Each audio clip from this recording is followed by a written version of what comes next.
They again attempt to tactically retreat south to the rear of the police cars as Mr. Cushman rapidly closes the distance between them. At this point, both officers fire their sidearms. Once the officers see Mr. Cushman drop the knife he was holding, no additional shots are fired.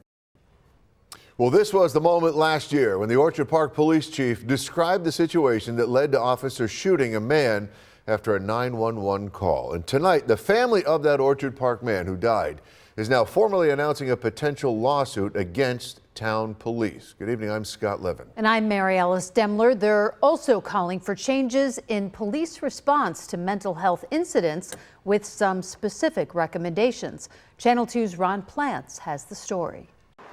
It opens it back up again, but they also wanted people to know that there's two sides to the story. So now, with a formal notice of intent to sue Orchard Park Police, attorneys representing the family of 31-year-old James Cushman trying to make their counter case to what town police say happened that night of last August 30th when Cushman was shot 7 times and later died. And now calling for state legislature action for police procedure changes in handling such mental health calls. Police last year stating that Cushman, with whom they had had previous contact without weapons involved, even days before, that August night called 911 to say there was a gun in their home and he was armed with this knife and using Ring doorbell video and audio of the encounter. The first officer repeatedly orders Mr. Cushman to drop the knife. Mr. Cushman then states, "You should have shot me, dude."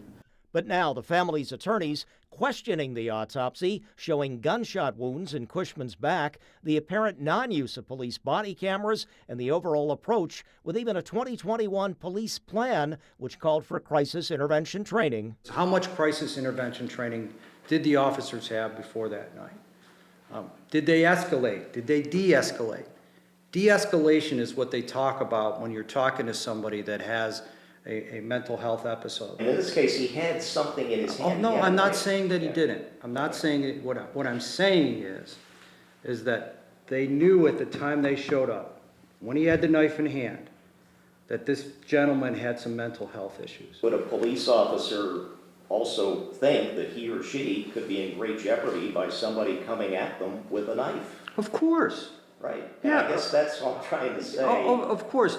In the law states clearly, if you believe that you could be, that serious physical harm can come of you from a weapon, officers are allowed to discharge their weapons. I do not take issue with that. I do take issue with it in this case.